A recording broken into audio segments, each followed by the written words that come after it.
This is episode 95 of the After Gambling podcast. And in this episode, we are going to talk a lot about truth and skepticism.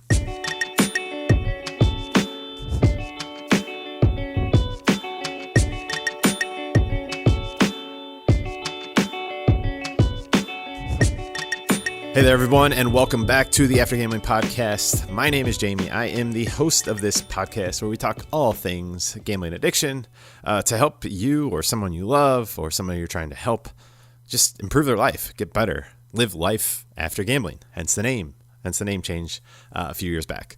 And today's topic is something that is near and dear to my heart, and it's something that's been quite the journey for me over the last 12 years. And it's probably been going on forever in my life, and it's probably been going on in your life as well. But it's something that has really come to light in the last, I'd say, 5 or 6 years, probably as around the time I started the podcast. And if you remember, I had kind of a healthy skepticism of the conversion rate of GA and of existing kind of awareness campaigns or ways that people were getting help. And that's ultimately why I jumped in and started the podcast. I was skeptical. I saw an opportunity and decided to test out a theory to see if this might be a better way to reach people or a new way to reach people. Maybe better is the wrong word. Just a different way to reach people that might not otherwise get help.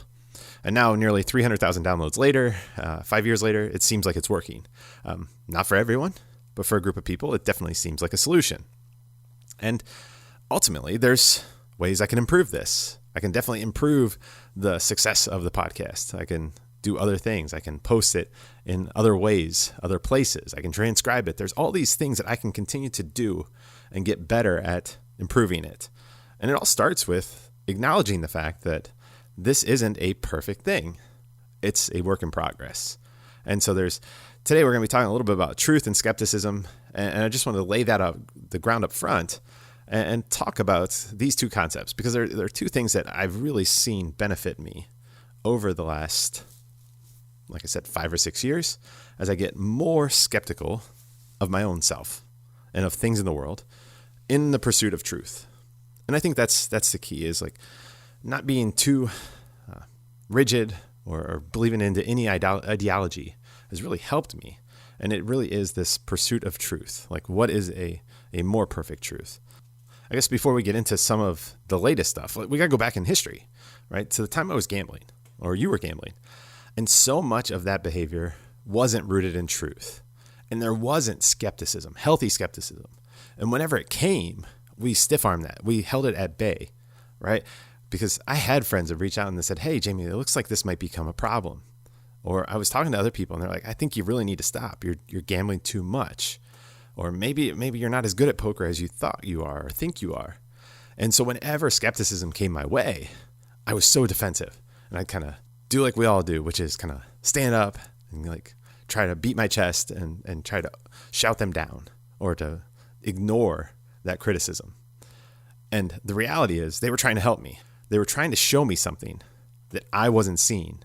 They're trying to show me a different point of view. And often on this podcast, we've always talked about switching shoes. And that's so much of this is switching shoes. But also realizing when other people are coming with skepticism, with criticism, it's not always just that they're trying to beat you down. Maybe they see something you don't see. And for me, this is something that, like I said, has been incredibly helpful, not only in overcoming my gambling struggles, because it was until I was really okay with going to GA and accepting the fact that my way was failing. The truth was my strategy, my plan, my way of trying to get myself from point A to point B in my life was terrible. It wasn't working, right? Like it was so blaring and obvious to everyone involved, including me. But until I embraced the fact that wasn't true, it wasn't the best plan, I was always going to struggle, and I continued to struggle. But once I kind of let that wall down and started looking and exploring different paths, trying out therapy, trying out a GA meeting, doing the podcast, reaching out to other people. I know obviously in GA everything's anonymous, but once I stopped being anonymous, that helped me. And it's not perfect. None of these things are perfect for everyone. But as I started to explore and I became more open, and I think that's really the kind of one of the big takeaways here, is in our pursuit of truth, we need to be open to other ideas. We need to be open to different possibilities to get us to the end goal. And I think that's one thing that frustrates me sometimes is I've developed this healthy sense of skepticism, and it's rooted in that. It's not to try to tear down someone or some idea, but it's really just to say, okay, let's put these two ideas up, take the emotional part out of it. Is it working? Is there a better way? Is there something we can improve in systems or in our lives? And when I'm able to do that, my life gets better and my thoughts get clearer and I get closer to a truth. Now, the tough thing with truth, there's so many different variables. And obviously, it's not an absolute truth. But I hold my beliefs in a lot of ways. I have them, and I'm pretty steadfast in them because obviously I've done the work. I put them up, and I challenge them. And I'm constantly challenging my beliefs in a way now that I never did when I was younger. It was purely just, well, I believe this, I learned this, and I believe this is true, so I'm going to run with it. I didn't seek out the opposite view.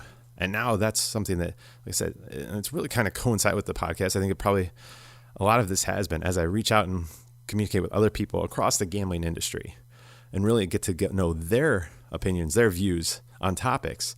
Many times they were vastly different than I was. And so that really, at first I kind of did what I said earlier. I bucked up and I'm like, no, you're wrong, and try to shout them down. You don't understand what I understand. But then over time I stopped and I started to listen and try to switch shoes and understand what they were saying about a topic. And the more that I was able to do that, the more that I was able to see the places where they might be wrong, but also the places they might be right.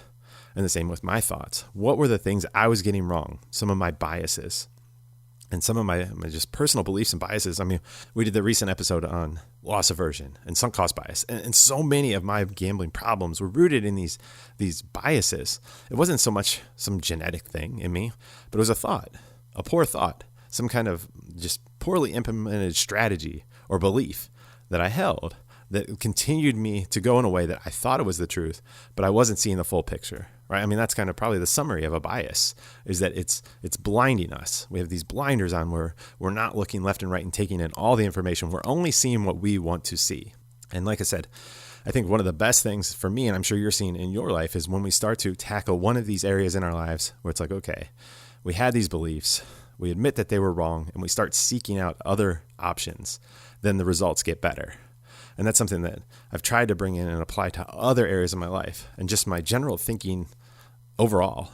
I mean, obviously, if I got so caught up in this gambling addiction that I couldn't see left or right, I couldn't see the shore, I just got lost, stranded at sea, that's possible I can do that in other areas of my life. And so now I just acknowledge the fact that at any time on any topic, I might be completely just blinded. I'm not seeing it. And so now I don't take that as like an insult. I don't take that as a shot to my ego. And ever since I've kind of switched that up, I've become oddly more skeptical, right? Like, so I almost like to a fault in some ways, or I don't think it is to a fault. I think it's absolutely a benefit that whenever I'm thinking something, I'm trying to play both sides of it and really challenge it and really try to get to the root of it. And I think I do that because I've seen just how far off the rails things get when I don't do that. And so for you in your life, obviously, I hope you're trying to do some of these same things. Seeking out the truth or whatever is the best awareness of the truth in the moment is something that will definitely benefit you. But we have to suspend our beliefs. We have to suspend our ego. We have to suspend all of these things that played into our gambling addiction. Same stuff. Ego, pride, emotions. All those things will continue to trip us up. And they will continue to trip me up. I'm not cured of this. These biases are there. Now I just have a level of awareness. And I have this experience that tells me, okay, these things have tripped you in the past, so make sure that you're scanning the ground so you're not going to trip over these things again. And so ultimately, that's hopefully this gives some insight into why I do have a healthy skepticism of a lot of things in the gambling addiction field. Because this is a new thing. And we all need to pump the brakes and realize that anything that we think we quote unquote know has been discovered in the last 20 or 30 years. And a lot of it, maybe in the last 10 or 15 years. Well, look at the course of human history. Humans have been alive for, who knows, thousands of years, right? At minimum, thousands of years. The things that we just found out in this last 10 minutes, and we're going to just take that as fact that can't be challenged. I think that's a fool's game. And so I think we should be empathetic. And I try to always be empathetic and understanding of all things in the gambling addiction, gambling disorder, whatever word we want to use, while also trying to go into my experience and say, okay, how does this align with my experience? How does this align with other people's experiences? What part of this story seems like it's true? What parts might there be some holes in it? And that doesn't mean that gambling addiction isn't a real thing. It's absolutely a real thing. But exposing the things that are true or unique to it will help us understand it. And also some of those things, like how many times on this is a podcast about gambling addiction, but it can be just about anybody in their life. You're going to go through things. You're going to make some mistakes and biases. You're going to get tripped up. You're going to want to not change course because you want to be right, or you just don't want to be exposed as wrong, right? We have that fear. All of these things are normal things. And the more that we can understand those and truly understand which ones are unique to gambling and which ones are kind of universal, it doesn't downplay the importance of gambling addiction. It actually just highlights that it's much, much more likely that anybody can get it, which is something I think we all believe. Like any set of circumstances, somebody may get to become a gambling addict. And ultimately, I just see such a benefit to my thinking. My thinking feels so much clearer, crisper, and ultimately it just feels better in my gut, right? Like I don't jump to conclusions as quickly as I used to. And I try to really kind of reserve my thoughts or kind of go through my thoughts and think through things in my head first, or write them down on paper and try to find those flaws. And when I do that, it just helps me to make better decisions. Helps me make better decisions as a parent, as a husband, in my work, and obviously with gambling. So this is something that this approach where we just have to be willing. And I think that's really what it comes down to. We have to have a willingness to question ourselves and to realize, okay, we have to hold these beliefs or truths, but we also need to suspend that belief or truth at times just to make sure that we're not on one of those trains, which is heading down the wrong track in the wrong direction. Because that's exactly what happened with my gambling addiction. I'm guessing if you really dig into it, it's probably what happened with yours. We latched onto a couple beliefs. Hey, they may have been planted by somebody else. It might have been something that we picked up along the way. Who knows why they got there? And they come and get us in all sorts of different ways. But the valuable thing is to realize that that train is going in the wrong direction. That isn't going towards truth. And so the more that we can pump the brakes, get on the right track, get on the right line of thought, then we're just going to benefit throughout our lives. So as you head into the weekend, I hope you just use this to kind of reflect on some things in your life. What are some things that you believe? Challenge them. What would the person, if you were on a debate stage and you were trying to champion your view, what are the things that they would point out are flaws? And use that to refine your thinking and to identify these thoughts that you have, and just try to make sure that they're beneficial for you and that you're heading in the right direction. Now, one programming note, I've been doing these solo episodes, but looking to get into doing some recordings with some other folks here. I'm going to have a little bit more time the end of the year and the first of next year, so hopefully doing some more interviews. I know I have a huge list of people that have asked to do interviews to come on and share their stories, so I'm going to try to go through that list and be reaching out to all of you. If I don't reach out to you here by the end of the year, definitely shoot me a message and we'll try and get something scheduled and try to get as many people on to share their story as possible. Other than that, remember, I am not a doctor. I'm not a lawyer. I'm none of those things with letters before or after my name. Just a guy that gambled. So this is for informational purposes only. I don't claim to know anything more than anyone else. I've just been very curious about my own behaviors and try to share what I've learned with you along the way. So get that professional help. And then finally, music for the show is Something Elated by Broke for Free and is licensed under the Creative Commons license. I look forward to seeing you in the next episode.